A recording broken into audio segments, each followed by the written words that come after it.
Meie koondnimetus järgmisele 3 ettekandele on, et miks on sõiduplaani vaja, kui nagunii tuleb raudtee remont või halvad lumeolud, ehk miks on vaja tööjõudu ja oskusi prognoosida.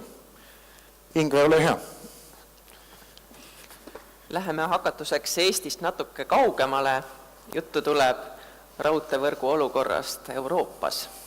Ehk kas teised riigid ka prognoosivad tööturgu ja selle tulevikku ja tööjõuvajadust ja mida selle infoga peale hakatakse. See video, mida me äsja nägime, tõstatas väga õigelt küsimuse, et kas sellel kõigel üldse on mõtet ja kas seda on võimalikki teha. Tõesti, sellel samal kevadel Maailma Majandusfoorumil toodi esile nähtus, et sellised suured leiutised, mis tõesti omavad elumuutvat mõju nii inimeste eluviisile, tegevusele kui käitumisele, et nende ilmnemise kiirus on tohutult kiirenenud. Et kui varem sellised leiutised, alati öeldakse aurumasin, telegraaf siit uuemast ajast, nutitelefon või internet, et neid tõusis esile, varem võib-olla kord sajandis, siis nüüd me saame rääkida juba kord või 20 aasta jooksul ja see tempo on eksponentsiaalselt kasvamas. Et kas sellistes tingimustes üldse on mõtet midagi prognoosida, mingisuguseid hinnanguid tööturu või ametite või oskuste tulevikule anda. Ja kui kuulata kogenud kolleege Euroopas, siis kasutatakse ka sellist lauset, mis inglise keeles kõlab, et all models are wrong, kuid lisatakse but some models are useful, ehk kõik prognoosid osutuvad lõpuks valeks, kuid siiski osad nendest prognoosidest on kasulikud. Ja vaata, tööjõuprognoosid ongi seda liiki prognoosid, millelt me eeldame, et kuigi nad kunagi 100% ei täitu, et nad siiski oleks kasulikud. Et kuigi me 100% ei tea, mis tööturul juhtub, eriti meie väikeses avatud majanduses, me saame siiski muutusteks valmis olla, me saame riske hinnata, me saame trende jälgida. Me näeme juba viimaste aastate muutuste pealt, mis on toimumas, mis tõenäoliselt lähiajal juhtub ja me saame selleks kõigeks paremini valmis olla. Ja see on eeltingimuseks, et tõesti oleks nii, nagu ütles just äsja nähtud videos Reti siin samas seina taga, et kui sa ise oled normaalne inimene ja ennast elukestvalt arendad, siis on sul tööd elu lõpuni. Aga mida teised riigid teevad? Kõigepealt, nagu ikka eestlased pööravad pilgu põhja poole, vaatavad Soomet. Ja kui meiegi oska prognoosisüsteemi üles ehitades kõige rohkem ikka vaatasime, mida nii-öelda vanemad vennad Soomes teevad, tänu sellele on ka meie süsteem suhteliselt, isegi üllatusega vaatasime, üsna sarnane neile välja kukkunud. Et nemad samamoodi koostavad sellist suurt arvulist prognoosimudelit, mille pealt nad saavad timmida, et mis erialadele, millisel õppetasemel oleks vaja rohkem koolituskohti, kuhu võib olla vähem. Siis samamoodi teevad nad üldist tööturu ja tööelu trendide analüüsi, millega koos käivad ka sektori uuringud, kus vaadatakse, et mis juhtub mingites sektorites ametitega, mis juhtub oskuste vajadusega. Ja nende sektori analüüside pealt saab täiendada kutsestandardeid, saab muuta õppekavade sisu nii praegustele kui ka lähituleviku vajadustele vastavamaks. Nüüd natukene teise kanti, mida tehakse Iirimaal. Nemad on võtnud mõnevõrra teistsuguse lähenemise. Nemad esmalt vaatasid statistika poole. Nad on kokku kogunud ühte süsteemi kõikvõimaliku statistika, mis käib tööturu, töötajate, töötute, hariduse, koolituse kohta. Neid võimalikult palju omavahel sidunud ja pannud need kõik ühte kohta välja, mille nimi on National Skills Database. Ja üks selline konkreetne eesmärk, milleks nad oma seda andmebaasi ja selle pealt tehtavaid prognoose kasutavad, on nii-öelda immigratsiooni otsuste tegemiseks. kuna Iirimaa on meist võib-olla paari kraadi võrra parema kliimaga riik ja ka majanduslikku rikkust on mõnevõrra rohkem, siis on sisserände surve neil oluliselt suurem kui meil. Järelikult kohalikul migratsiooniametil on hädasti vaja infot, et millise haridusliku või ametialase taustaga inimesi võiks kergemini sisse lasta, kellele öelda ei. Nii et siis nad koostavadki punaste ja roheliste ametite nimekirja oma tööturuanalüüsi baasil. Samuti on nende eesmärk muuta haridust ja inimeste õppimisvalikuid tööturu vajadustega paremini haakuvaks, kuid siin on nad võtnud pehme lähenemise, et pigem informeerida, motiveerida paari õppekava või õppesuuna kaupa aastas muuta õpet kaasaegsemaks. Nüüd jälle natukene teise kanti Skandinaaviasse tagasi, Taani. Taanis on tööjõuprognoos suhteliselt rohkem seotud, võiks öelda kohaliku töötukassaga. Nad võtavad jälle ette statistika, töötute andmed, vakantside andmed ja teevad sinna juurde ka päris suure tööandjate uuringu. Ja selle kõige pealt jagavad kõik ametid 4 gruppi. Esimeses grupis on ametid, kus on tööjõupuudus. Ehk seal on suhteliselt palju vabu töökohti, madal töötus, need on alad, kus on kerge tööd saada. Tasub õppida, töökoht ootab sind. Siis on teine grupp ameteid, kus on miskit laadi struktuursed probleemid, võime neid nimetada turutõrgeteks.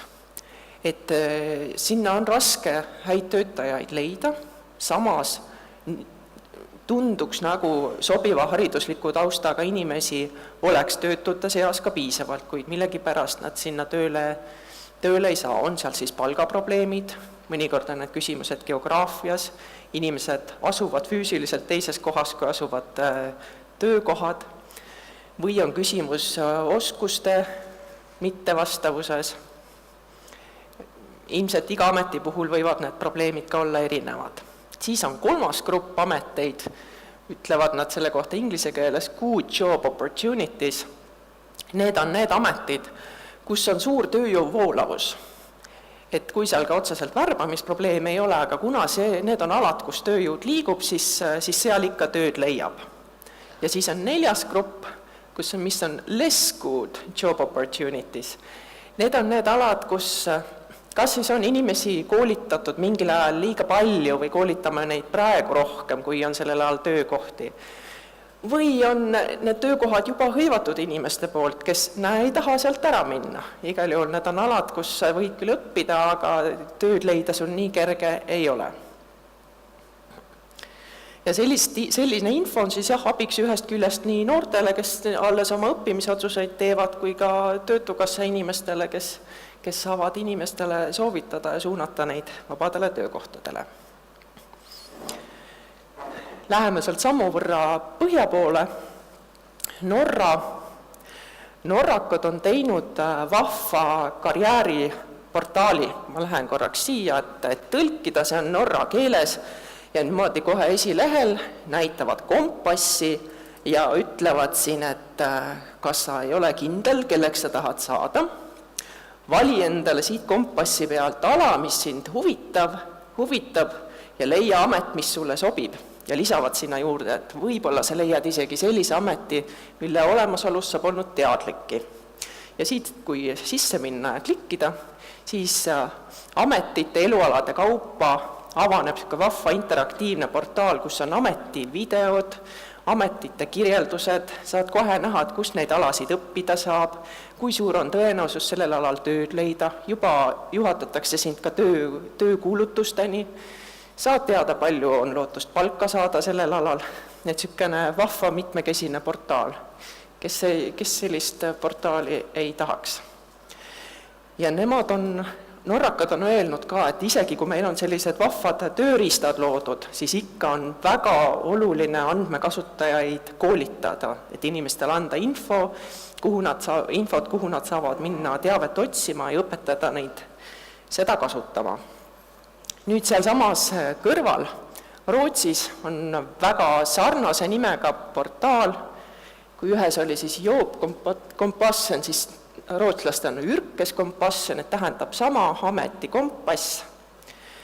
Ja ka sealt leiab nii ametite kui elualade kaupa põhjalikud andmed selle kohta, et kus kohas asuvad mingil ametialal vabad töökohad, kui suur on lootus sellel alal tööd saada, milline on palk, kuidas on prognoos, need spidomeetrid ongi siin 3 erinevat ajavaadet, et kui suured on töö leidmisvõimalused, siin siis konkreetselt praegu siseviimistlejad, siin paari aasta vaates, kui suured on, millised on tööväljavaated 5 või 10 aasta vaates, ja näidatakse ka geograafiliselt, et kui suur on sellel alal töö leidmise tõenäosus, millises Rootsi piirkonnas. No sellel alal on siin see kaart üsna hele, tähendab, et igal pool on siseviimistlejad oodatud. Ma arvan, et see kehtib Rootsis eriti praegu, kui on seal suur ehitusbuum.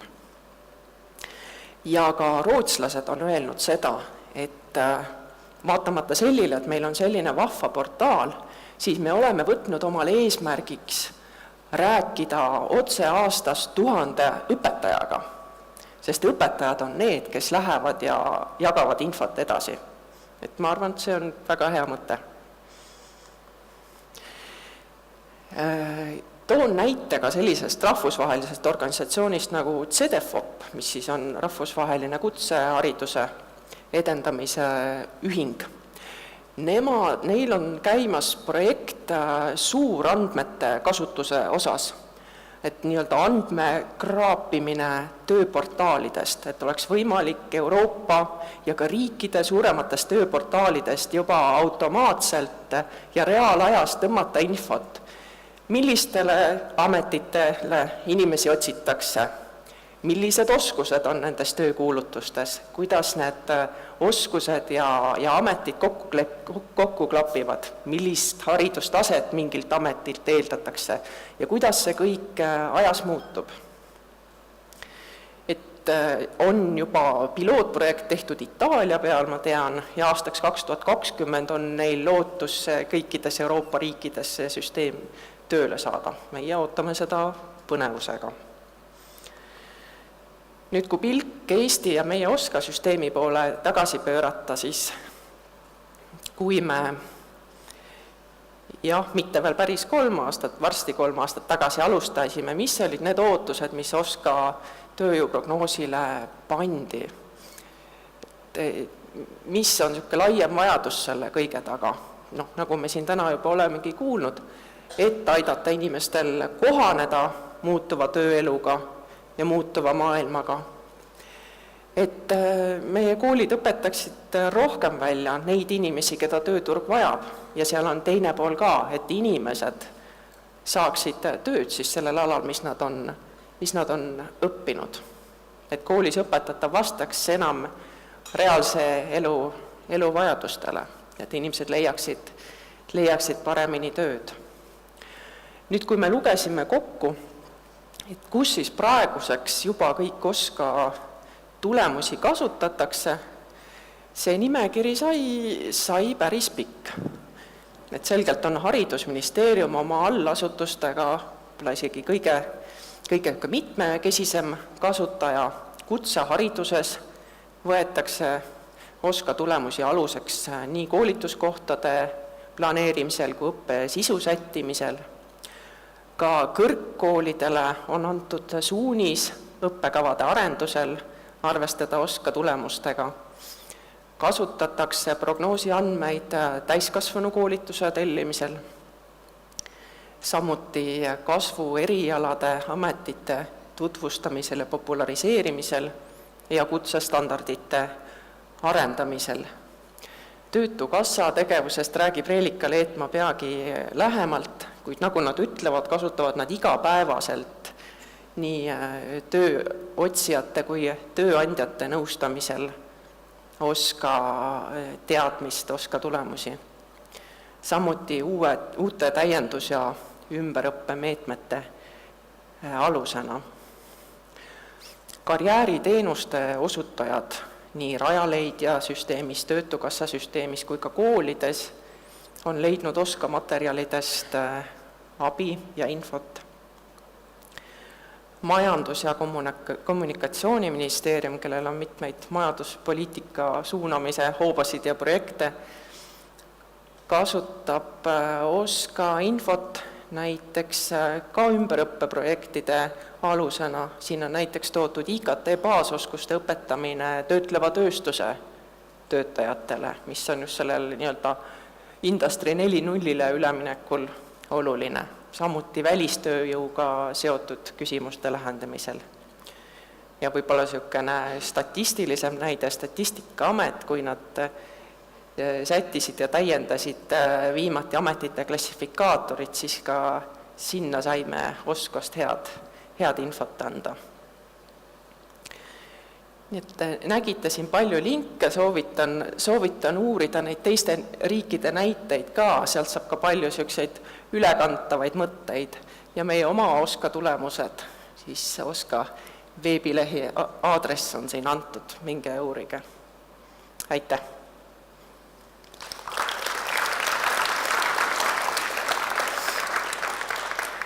Suur tänu, me küsimuste küsimise teeme selle ploki lõpus, aga mõned juba avastasid, aga ütlen teistele ka, et küsimusi esitada selle Mentimeetri vahetusel saate juba praegu, aga vastame neid siis kõige lõpus. Aga annaks sõnajärje edasi. Ja aitäh! Tere, head reisijad! Ma tahaksin kõigepealt tänada OSKA tiimi selle võimaluse eest teile rääkida, kuidas siis Töötukassa kasutab OSKA uuringute tulemusi, aga enne veel, kui ma seda teen, siis selline väike kõrvalepõige, et ma ei tea, kuidas teiega head reisijad olid, aga ma pean ütlema, et kogu see OSKA selline rongi metafoor ja sõiduplaani metafoor osutus väga veenvaks, sest tõepoolest paar päeva enne konverentsi toimumist head kolleegid Töötukassast tulid minu käest küsima, et kuule, et kas sa tead, et kuhu me päriselt sõidame, et kas see rong tõepoolest väljub, nii et tõesti te suutsite meid peaaegu et veenda, et me tuleme täna siia, lähme rongi peale ja teeme väikse väljasõidu. Vot selline tore kõrvalepõige. Aga nüüd, kui tulla siis teema juurde ja rääkida sellest, kuidas Töötukassa kasutab OSKA tulemusi, siis esmalt paar sõna Töötukassast kui organisatsioonist. Töötukassa on tõesti Eesti võib-olla avaliku sektori maastikul natuke eripärane organisatsioon selle poolest, et me ei allu siis otseselt ühelegi ministeeriumile, vaid me oleme selline avalik õiguslik organisatsioon, mis tähendab, et meie selliseks kõrgemaks nii-öelda juhtorganiks on meie nõukogu, mis koosneb siis nii tööandjate, töövõtjate ehk töötajate kui ka valitsuse esindajatest. Ja meie nõukogus tõepoolest sünnib väga palju sisukaid diskussioone ja on sündinud ka väga palju selliseid uusi initsiatiive, sealhulgas siis meie hiljutine Tööta ja õpi programm, mis on siis suunatud töötajate oskuste arendamisele, oli siis Töötukassa nõukogu otsene initsiatiiv. Me oleme väga suur organisatsioon, selle nädala alguse seisuga meil oli 798 töötajat, oleme esindatud kõigis Eesti maakondades, meil on 15 maakondlikku osakonda ja lisaks siis, kui üldse kokku võtta neid esinduspunkte, mis meil üle Eesti on, siis neid on meil 28. Ja meie missiooniks on siis toetada töö ja töötaja leidmisel, aga ka töö hoidmisel ja põhiväärtusteks usaldus, uuenduslikkus ja koostöö ja eriti siis uuenduslikkust ka selles mõttes, et püüame siis oma teenuseid kujundada vastavalt sellele, mida siis tööturul vaja läheb. Õige pisut ka meie klientidest, kindlasti kui te kuulete sõna Töötukassa, siis esmalt tuleb mõttes ja see, et Töötukassa siis tegeleb nende inimestega, kes on jäänud töötuks, kuid tegelikult me oleme aasta-aastalt oma teenuste portfelli ka laiendanud ja kui tõesti võib-olla selline kõige suurem ja rikkalikum teenuste pakett on meil tõesti olemas töötuna registreeritud klientidele, siis on meil ka väga mitmeid teenuseid, mida me pakume töötajatele. Näiteks siis 2015. aastal alustasime karjäärinõustamisega. Meie karjäärinõustamisele saavad siis tulla kõik soovijad ja 2017. aasta ehk selle aasta maikuust pakume siis ka töötajatele võimalust täiendada Töötukassa toel oma oskusi. Aga ka mitteaktiivsetele inimestele, näiteks vanaduspensionäridele on meil avatud väga mitmed teenused, sealhulgas koolitusvõimalused ja samuti siis külastame aktiivselt kooli ja räägime kooli noortele siis sellest, mis toimub tööturul. Kõige võib-olla selline otsesem ja tihedam seos meie teenustest OSKA teemadega on siis sellel niinimetatud töötaja õpiprogrammil, millega me siis alustasime selle aasta maikuust. Ja mis on töötaja õpiprogramm? Selle programmi ideeks oli siis pakkuda teenuseid töötajatele veel enne, kui nad töötuks jäävad. Ehk meie sooviks oli siis leida tänaste töötajate hulgast üles need inimesed, kes siis vajavad tuge tööelus jätkamiseks just seetõttu, et nende oskused on kas vananenud, neil puudub sobiv haridus või nad on sunnitud siis ümber õppima tulenevalt oma tervisest. Ja kui me väga selliseks esimeseks sammuks siis töötaja õpiprogrammi sisenemisel on meie karjäärinõustaja külastamine, kellega koos siis on võimalik läbi arutada oma oskused, erinevad õppimisvõimalused ja kellega koos siis koostatakse selline koolitusplaan, kus siis töötaja ja karjäärinõustaja saavad siis kokku leppida, mis on need vajalikud koolitused, mida töötajal tööelus nii-öelda konkurentsivõimeline püsimaks tööelus konkurentsivõimeline on vaja läbida. Ja kui selles koolitusplaanis ollakse kokku leppinud, siis on töötajal võimalik valida, kas oskuste täiendamiseks on vaja tal asuda tasemeõppesse, piisab selleks sellisest lühemaajalisest täienduskoolitusest ja kolmandaks kindlasti, mis meie jaoks on väga oluline, on siis oskuste valideerimise pool, ehk me siis toetame ka töötajaid vajaliku kvalifikatsiooni dokumendi omandamisel pärast koolitust. Tööandjale on siis ennetavate meetmete ehk töötaja õpipaketis mõeldud koolitustoetus ja koolitustoetust on siis võimalik taotleda kahes erinevas olukorras, esiteks siis uute töötajate värbamisel ja nüüd uute töötajate värbamisel just nimelt siis nendesse valdkondadesse, kust OSKA uuringute põhjal on tulnud välja, et nendel ametikohtadel on meil tulevikus rohkem töötajaid vaja ja juba täna nendel ametikohtadel töötajaid napib. Nii et me ei toeta siis mitte värbamist kõikidele ametikohtadele, vaid just sellistele, ütleme siis tuleviku ametikohtadele. Ja teine võimalus koolitustoetuse taotlemiseks on siis muutuste olukord, ehk siis kui tööandja majandustegevuses toimuvad mingid ümberkorraldused, tööandja võtab kasutusele uue tehnoloogia või muutuvad kvalifikatsiooninõuded. Nüüd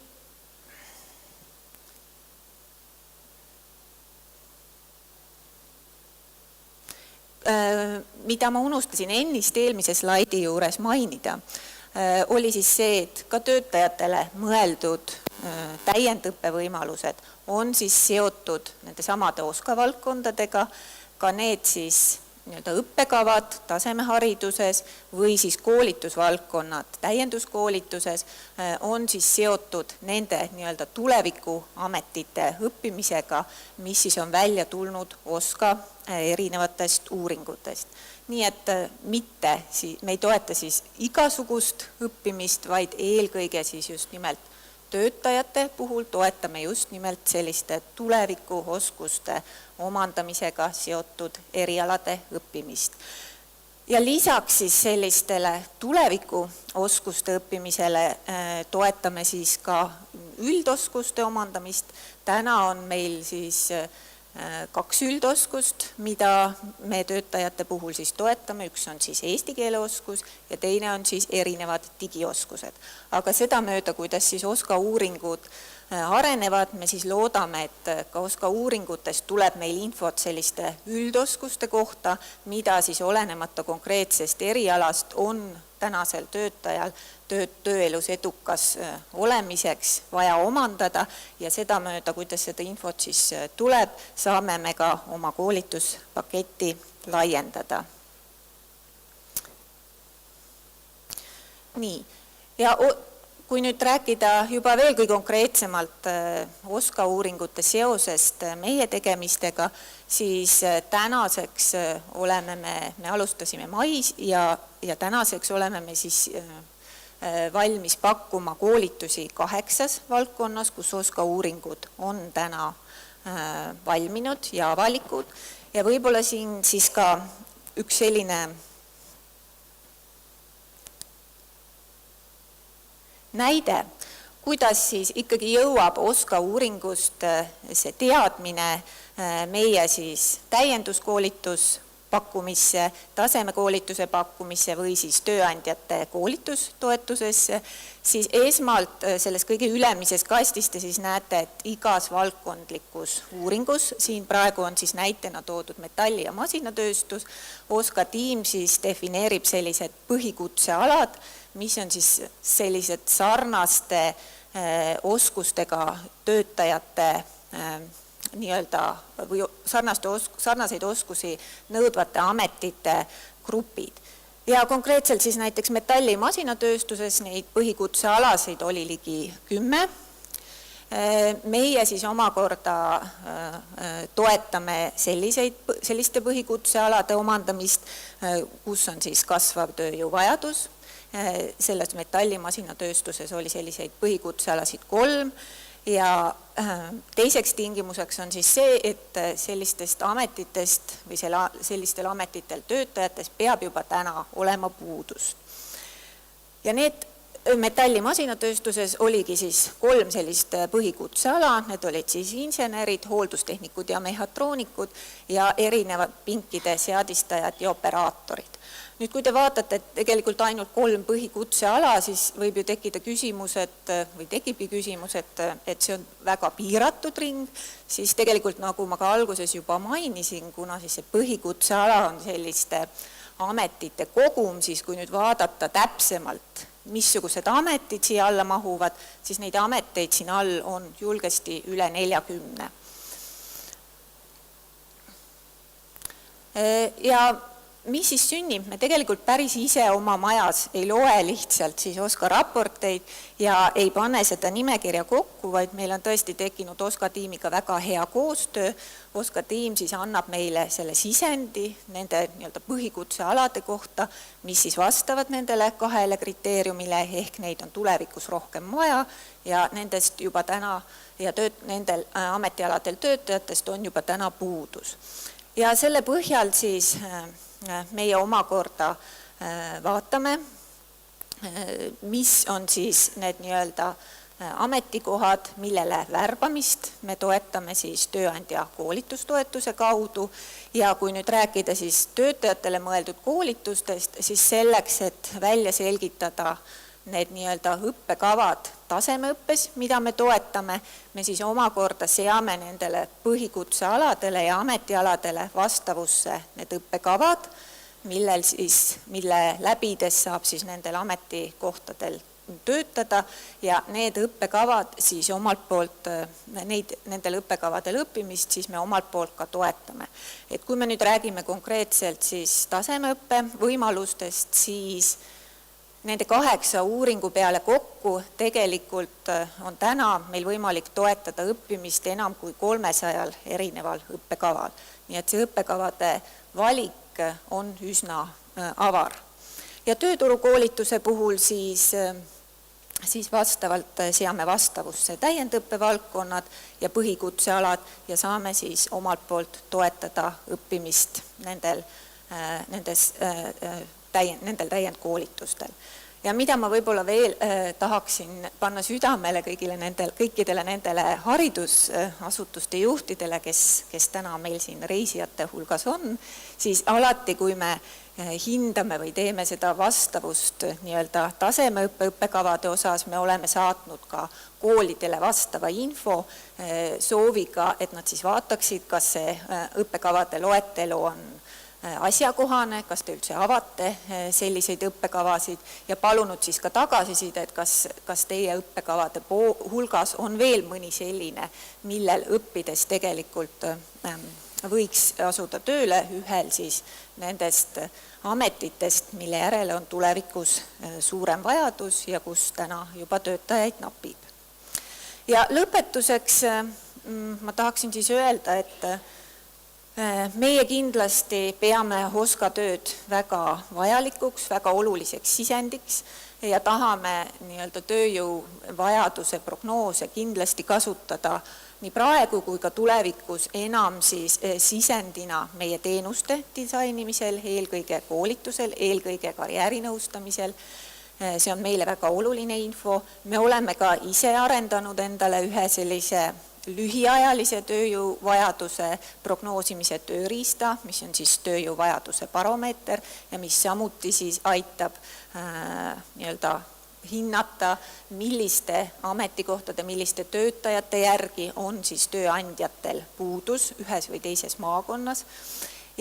Ja peame ütlema, et nii palju, kui meil on õnnestunud võrrelda siis selle baromeetri tulemusi OSKA tulemustega, siis on valdkondi, kus nad langevad kokku, on valdkondi, kus mitte, kuid see on ka loomulik, sest meie metoodika on siis natuke erinev ja samuti siis meie baromeeter iseloomustab sellist lühiajalist tööjõunõudlust, samas kui OSKA tulemused annavad meile eelkõige sellise pikaajalise vaate.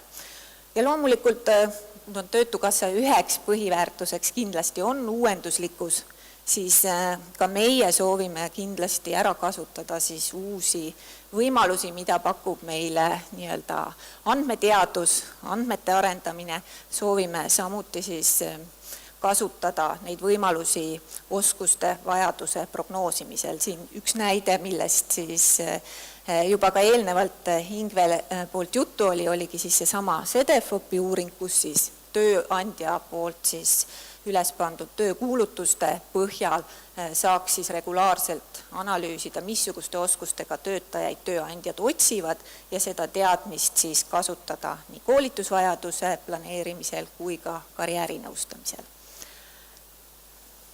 Nii, aga ei jõudnud ma väga põhjalikult rääkida töötaja õpiprogrammist lähemalt. Kui teil on huvi, siis olete teretulnud külastama meie kodulehte, seal on kõik info täpsemalt olemas. Aitäh veel kord OSKA tiimile kutsumast ja head reisi. Ma saan aru, et lahutab meid siis lõuna või restorani vagunist veel üks väike peatus. Just, aitäh sulle, Reelika. Aplaus. Ja kui me vaatasime riikide tasandit ja nüüd ametkondlikku tasandit, siis meie järgmine ettekanne läheb täitsa kooli tasandile, et Merit Luik Tartu Tamme gümnaasiumist räägib, kuidas OSKA uuringu tulemusi karjääriõpetuses ära kasutada. Ole hea. Suur tänu, tere päevast minu poolt ka.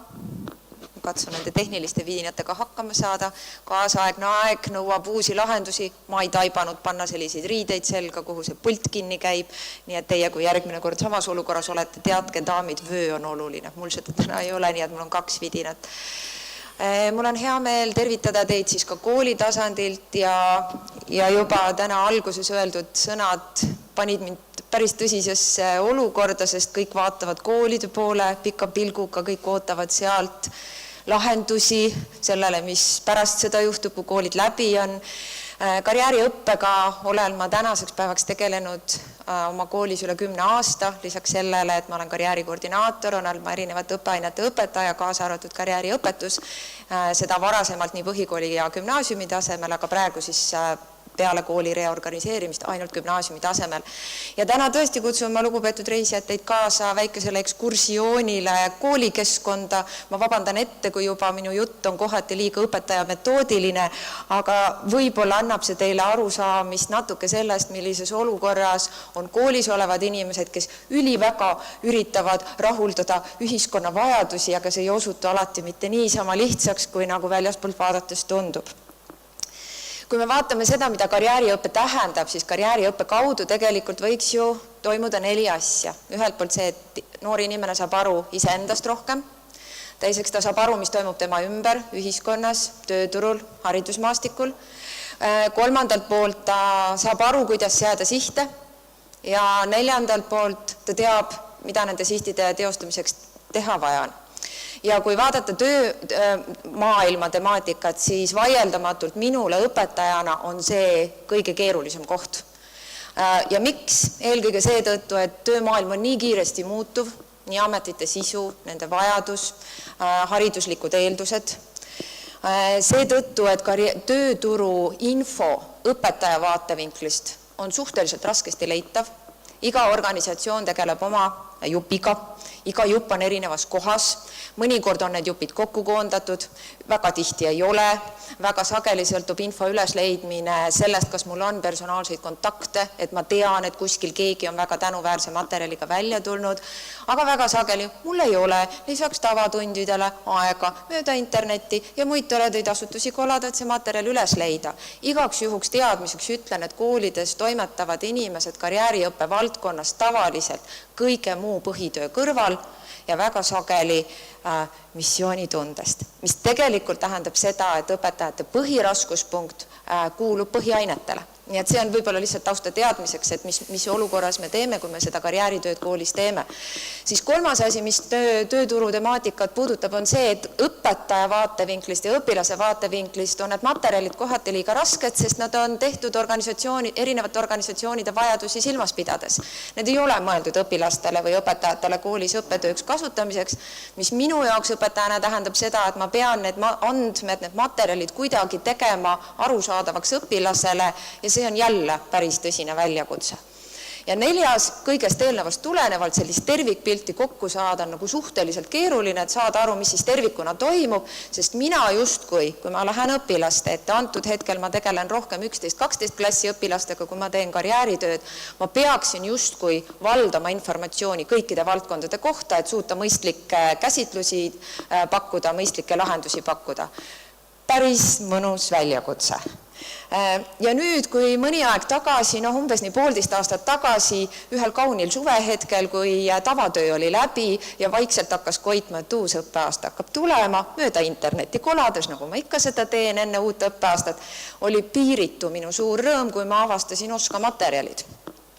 Ja kui ma neid materjale lõpuks siis nägin, et see lehekülg on olemas, ma sirvisin neid materjale, mida seal üleval on, siis ma ei saa salata oma sellist meeletut elevust, mis mind valdas, kui ma neid materjale nägin. Miks? Sest ükskord ometi nägin ma materjale, kus on kokku koondatud nii üldised tööturutrendid kui ka valdkondlikud käsiraamatud. Üldiste tööturutrendidega on nagu parem seis olnud. Selle kohta infot on olnud. Aga olgem aus, üldiste trendide pealt lähen mina tundi ja räägin näiteid kõhutunde pealt, et programmeerijaid on vaja. Kõik teavad. Ja nüüd, kui ma võtsin IT-valdkonna lahti, siis ma sain aru, et tegelikult IT-maailmas on palju rohkem ameteid, mida on veel rohkem vaja, kui ainult programmeerijaid ja koodikirjutajaid. Ma ei teadnud seda, sest ma ei ole IT-spetsialist. Nii et need valdkondlikud raamatud, äärmiselt tänuväärsed asjad. Järgmine asi, mis mind rõõmustas, et nad on äärmiselt erineva tasemega, vastavalt sellele, kellel mida parasjagu vaja on. Tahan põhjalikku analüüsi, võtan pika raporti, võtan ülevaate saamiseks, võtan väikese raporti, tahan tundi minna, võtan ainult video, ei näitagi midagi muud. Mis mulle veel meeldis, tõeline metoodik, jah, mulle veel meeldis see, et need valdkonnaraamatud on ühtselt üles ehitatud. Ehk et kui ma olen ühe materjali läbi töötanud, mul on päris kerge saada aru ülejäänud materjalidest. See hoiab mu aega kokku, see aitab mul kiiremini vastuseid otsida ja juba ma tunnen ennast palju turvalisemalt ja kindlamalt ja see kõik on palju lihtsam. Ja mis mulle veel meeldib on see, et siin on tõesti kokku koondatud erinevate spetsialistide töö, mis annab mulle õpetajana sellise tunde, et ta ei ole võetud ainult ühe konkreetse valdkonna tegijate mätta otsast, vaid et seal on tõesti erinevad osapooled saanud sõna kaasa rääkida ja seetõttu tõenäoliselt on seal selline läbirääkimiste diskussiooni laua taga toimuv sõda on ära peetud ja see, mis on lõpptulemusena lauale jäänud, on siis meie käes olemas. Ja kui ma siis neid materjale nägin, siis minu peas hakkas kohe tiksuma see, et mis ma nüüd teha saan, et nii hea ressurss on olemas. Ja esimene võimalus on kindlasti see, et ma saan nüüd ise natukene ennast harida. Ma pean teadma, millest ma räägin. Ja seetõttu nii õpetajana kui ka karjäärikoordinaatorina nüüd mul oli märksa lihtsam võimalus saada ülevaadet sellest, mis tegelikult tööturul toimub, ilma et ma peaks ainult mööda netti kolama. Teine suur tänuväärne asi on see, et lisaks tundidele me saame väga palju õppetöös laiemalt ära teha. Ja minul koordinaatorina on päris suur võimalus nüüd neid samu raporteid aluseks võttes vaadata, kuhu peaks rohkem tähelepanu pöörama, mis on jäänud kahe silma vahele, millele me oleme suutnud siiani mõelda. Siis äärmiselt tore, õpetajad alati rõõmsad, kui nad saavad midagi pisikest vidinat, mida tundi kaasa võtta, igasugused infograafilised materjalid, väikesed videoklipid, äärmiselt tänuväärne materjal nii põhikoolis kui gümnaasiumis selleks, et noortele reaalselt näidata, mis siis maailmas toimub. Ja muidugi minule kui õpetajale tekkis selline sisemine rõõm, et nüüd on olemas toredad, aitäh koostajatele äärmiselt ladusate tekstide eest. Ma saan need tekstid võtta õpilastele, eriti gümnaasiumi õpilastele kaasa, oi me hakkame nüüd tööd tegema.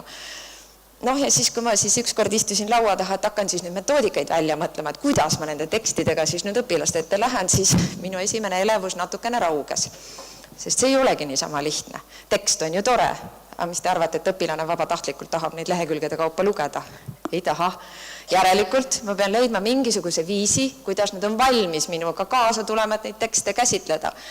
Ja need dilemmad, mis minu ette kohe tulid, on see, et aga kuidas ma siis nüüd teen seda tunnis? Aitäh, oskad, materjalid on olemas, aga nüüd ma pean selle kuidagi tegema õpilastele söödavaks, nii et see ka seda tulemust kannab. Ja mis dilemmad mul pähe tulid? Kõige lihtsam oleks ju läheneda seda, et mina õpetajana panen materjalid kokku, räägin noortele, kui tore töömaailm on, mis trendid on, kuidas asjad käivad. Mul ei ole nii palju aega, et kõiki valdkondi läbi teha. Ehk et õpetajatele orienteeritus ei ole hea. Teine variant on panna õpilased tööle. Tõenäoliselt saab lühema aja jooksul erinevad teemad rohkem läbi käidud, aga ma ei ole siis päris kindel, kas õpilane jõuab selle pointini välja, mida mina tahaks, et ta saaks. Läksin seda teed, et raskuspunkt läheb õpilasele. Otsust, andsin vastutuse. Järgmine, kas ma lasen nad individuaalselt tööle teha, et nad tõesti on vastutavad iga ühe teadmiskillu eest, mis nad välja korjavad, või panen rühma tööle. Individuaalselt ja vastutus on täiesti olemas. Rühmas toimub jagamine, ideede jagamine, rikastamine. Läksin rühmategevuse peale. Järgmine variant. Õpetajad kõik on teinud koolides õpilastele, et teeme referaate, teeme slaidi esitlusi. Kuidas tehakse? Copy-paste, plärts, mõttetegevus, üsna null mõnikord. Ja otsustasin, et ei, ma ei tee neile elu nii lihtsaks ja endale elu nii igavaks, et ma peaksin copy-paste lugema, sest ma olen ise Oska raporteid lugenud, ma tean, mis tekst seal kirjas on, ja otsustasin panna nad aktiivsesse tegevusse. Probleem ülesanne, otsi lahendus. Järgmine asi, kas lasta õpilastel ise valida, mis valdkonnaga tegeleda, või ma kuidagi suunan neid. Väike kõrvalepõige mõni nädal tagasi oli meie kooli vilistlaslaat, kus värsked tudengid või värsked ülikoolid või koole lõpetanud noored vilistlased tulid meie juurde tagasi, rääkisid meie õpilastele, kuidas õppimine käib ülikoolides, kuidas sisse saada, kuidas välja saada, kuidas eriala valida ja nii edasi. Meie enda praegused õppivad õpilased said ise valida, mida nad kuulama lähevad. Valikus oli üle 25 eriala, mis te arvate, mis olid 3 esimest, mis grupid, mis lukku läksid. Kus ma pidin piirid peale panema, sest muidu poleks klassi ära mahtunud. Oli füsioteraapia, oli psühholoogia, oli ärindus, integreeritud tehnoloogiad, arvutisüsteemid ja sellised erialad, no pidin pikalt ootama, et grupid täis saaksid. Nii et siin on jälle see, et hetkel läksin seda, et annan õpilasele valida, vaatame, mis saab. Ja paindlikkus või konkreetsed reeglid, otsustasin neid natuke ahistada, et siiski panen reeglid neile natukesel määral ette, et nad siiski väga vohama ei lähe. Ja kokku sai ülesanne, mida abituriendid pidid siis tegema rühmatöödena ja pidid simuleerima tulevikku, leides iseendale toote teenuse, kujutama endale ette ettevõtet või asutust, kirjeldama, kes nad seal on, mis nad seal teevad ja eelkõige rõhuda, millised on nende murekohad, probleemid 10 aasta perspektiivis ja arenguvõimalused 10 aasta perspektiivis. Ehk et väike vihje, ega ilma OSKA raportiteta seda nad teha poleks saanud. Samamoodi OSKA materjalidele toetudes, milline on juhtimiskultuur, kuidas töökorraldus on tehtud, kuidas motiveeritakse töötajaid ja ülesanne oli järgmine, et nad 2 nädalatunni sees pidid seda rühmades ette valmistama, vahepeal seda kodudes edasi arendama, ise sättima, kuidas nad seda toimetavad ja tekstid, mida ma tahtsin, et kindlasti on rakendatud, on ette antud ja muu pidid siis ise vastavalt vajadusele juurde võtma. Ja minu väike lootus oli siis see, et nad siis õpivad vähemasti ühte valdkonda rohkem tundma, saavad rohkem teada globaalsete trendide kohta ja äkki, kui eriti hästi läheb, võib-olla natukene saavad aimu sellest ka, mis nad ise teha tahavad. Ja siin on näiteks üks kogu abituuriumi kõige tugevam töö, see on ainult pisike väljavõte sellest, nad ise siis leiutasid neid tooteid, mida nad siis seal nii-öelda hüpoteetilises ettevõttes kajastasid ja bioplast, siin te näete nüüd mõningaid argumente, ma ei hakka neid ette lugema, mida siis noored ise läbi OSKA raportite siis suutsid nende arenguprobleemide ja väljavaadete kohta välja öelda. Nii et kes on OSKA raporteid selles valdkonnas lugenud, see tunneb ära, millest jutt käib, ehk et te näete, et noored on ise, ja see on loodusklassi töö nüüd, see on meie loodussuuna õpilaste töö, nad on võtnud bioplast ja ma ei öelnud neile, et nad peavad ise midagi välja mõtlema, ma ütlesin, et võtke kas või midagi, mis juba reaalselt eksisteerib, aga mängi mängu, et te olete selles ettevõttes, mis saab. Ja siin te näete tegelikult päris hästi, et noored on ära tabanud, et tegemist on vajaliku valdkonnaga, seal on probleeme, aga on ka arengupotentsiaali. Ja juba te näete ka, et mõtlevad natukene nagu, proovivad mõelda nagu ärimehed, et kuhu oma ettevõtte panna selleks, et töötajaid saada. Siin on mõned näited veel. No täna ei saa salata rõõmu, kui ma kuulsin, et droonidest ja esmaabidroonidest ka meie meditsiiniklassi meeskond Medidroon, esmaabi aparatuuri ja vee ja toiduga tuli jälgi. Health Robots, meditsiiniklassi noored, kes said aru, et meditsiiniõdesid meil varsti enam väga ei ole, et vist peab robotitega asendama. Plate jälle samamoodi natukene korduvkasutav materjalid ja nii edasi. Nii et need on nagu mõned näited, mida siis noored suutsid siis välja tuua. Ja mis oli siis nagu järeldus peale sellist pikka 3-tunnist mässamist koos ettekannetega? Mida noored siis pidid tegema? Nad pidid kirjutama mulle pikema raporti koos korraliku analüüsiga ja siis tegema ka ettekande kaaslastele slaidi esitusega, et siis seda nagu jagada. Siin te näete veel mõningaid näiteid, mis veel päevakorda tulid, milliseid teenuseid veel. No kõige jaburamaid ma teile ei näita. Natuke viisakamaid, mis on nagu söödavamad, need ma tõin teile veel välja. Ja tulemus oli nagu see, et ma ei arvanud, et suurem osa energiast läheb noortel oma teenuse toote leidmisele, mis oli ka väga äge, aga see on minu eesmärk.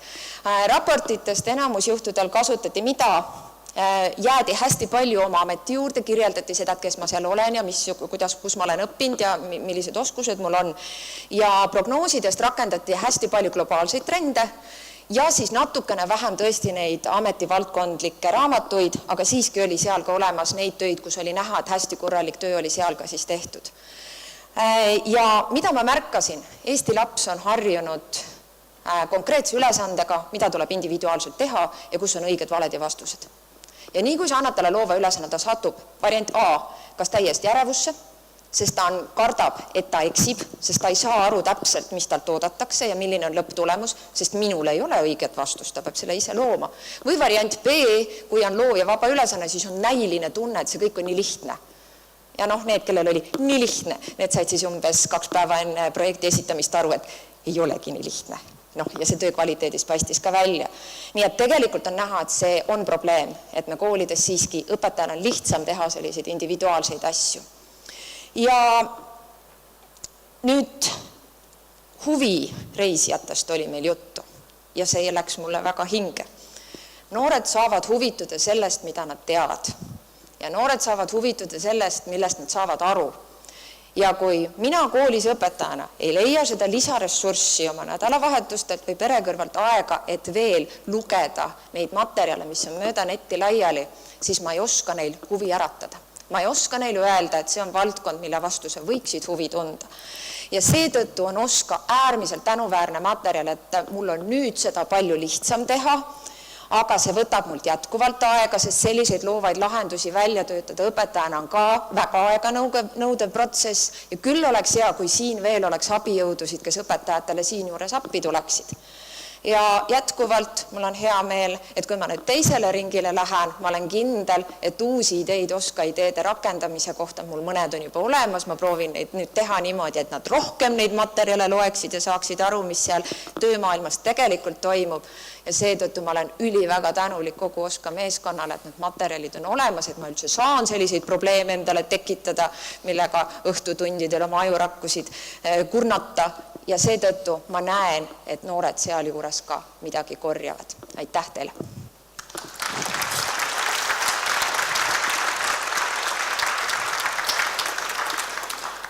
Aitäh!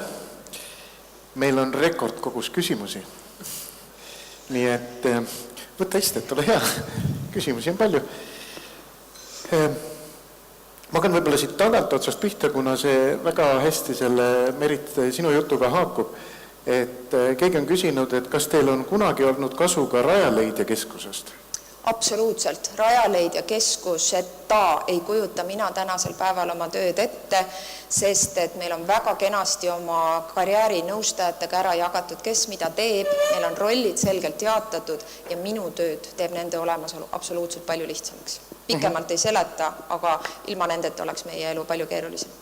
No, ma oletan, et see küsimus oli osaliselt tingitud sellest, et see sissevaade praegu kooli poolt, et OSKA materjalide kasutamisse, see oli lihtsalt niivõrd hea, et siis taheti saada kõrvalt vaadata, et kas teised asjad ka on head. Et väga hea. Siin oli üks küsimus, mis mulle väga meeldis. Me küsime neid palju, aga ma tahaks... Nii. Olgu, aga Ingvi, millised suunised on OSKA andnud kõrgkoolidele, et nende pakutav vastaks tööturu vajadustele? On nimeliselt sinu poole pöördutud? Üks häda, mis kõrgharidusega välja tuleb, ja see võib-olla ongi niisugune lahendamatu häda, on see, et inimesed õpivad kõrgkoolis, ülikoolis palju väärtuslikku teooriat. Ja siis lähevad nad tööle, heal juhul lähevad, halvemal juhul nad ei julgegi minna õpitud erialale tööle ja seal ühtäkki nad peavad hakkama lahendama väga praktilisi igapäevaseid probleeme.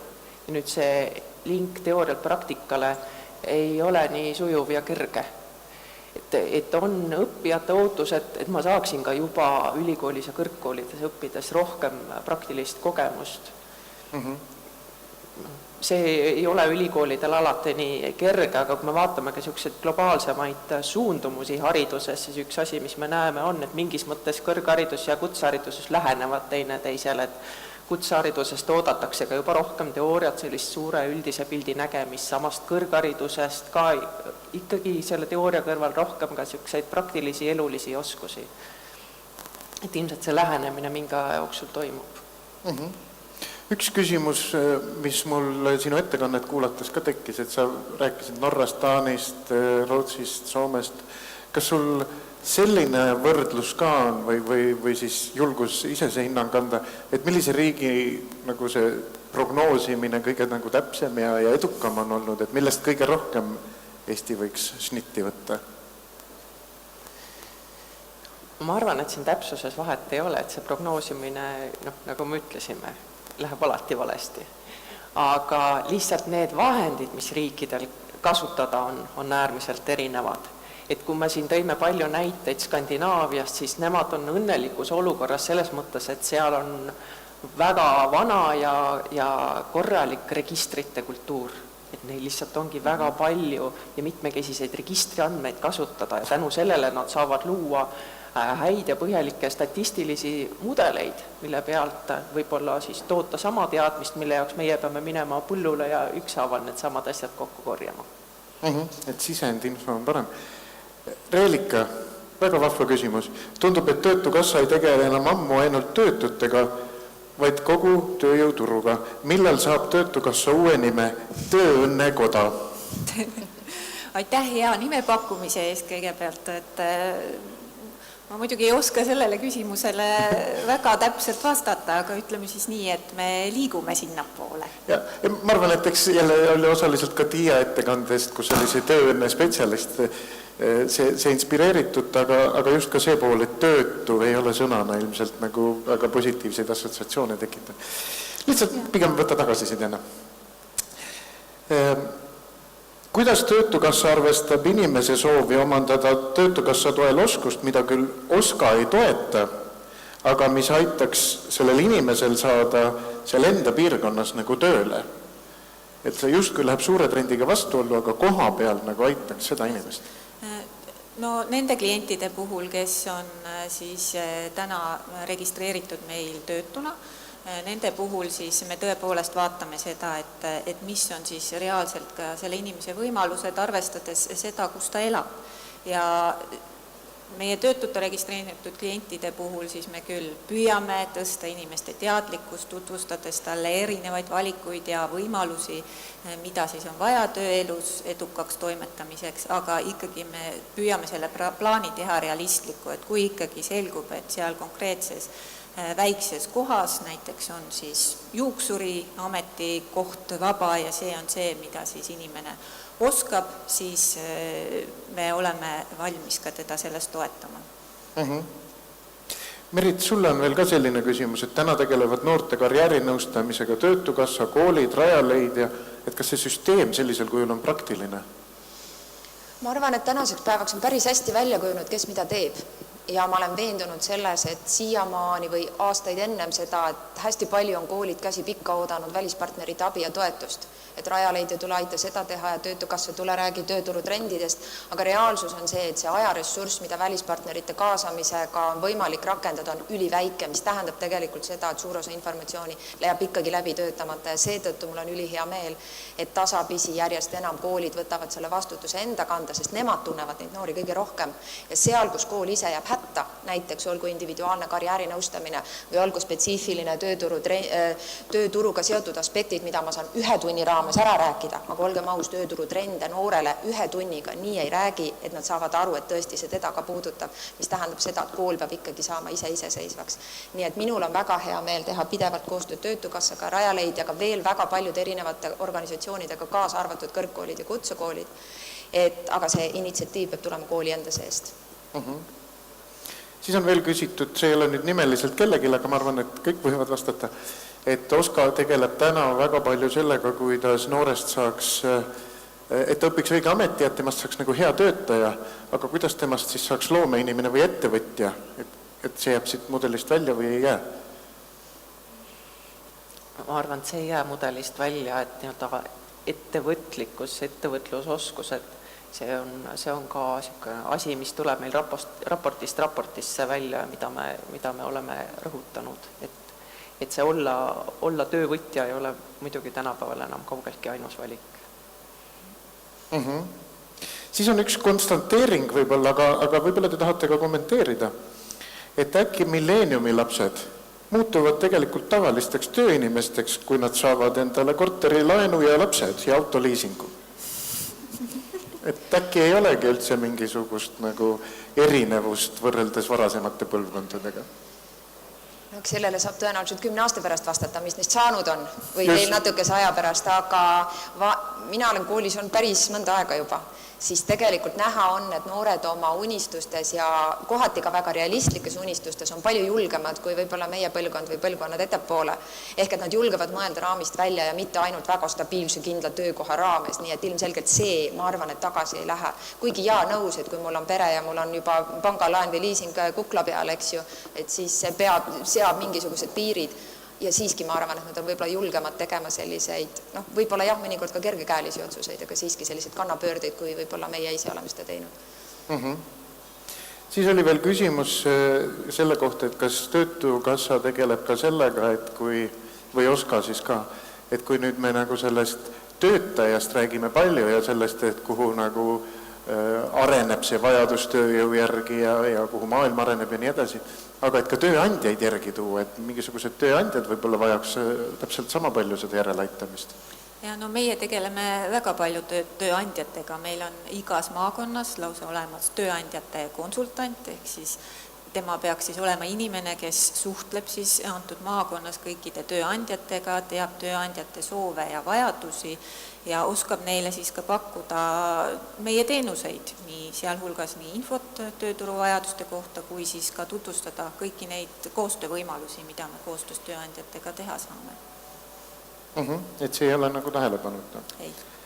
Siis on veel selline küsimus, et mida kaugem on ajaliselt tööjõu vajadus, seda erialade vahelisem ja üldisem peaks ilmselt olema see tööjõu ettevalmistus. Et kas te olete sellega nõus?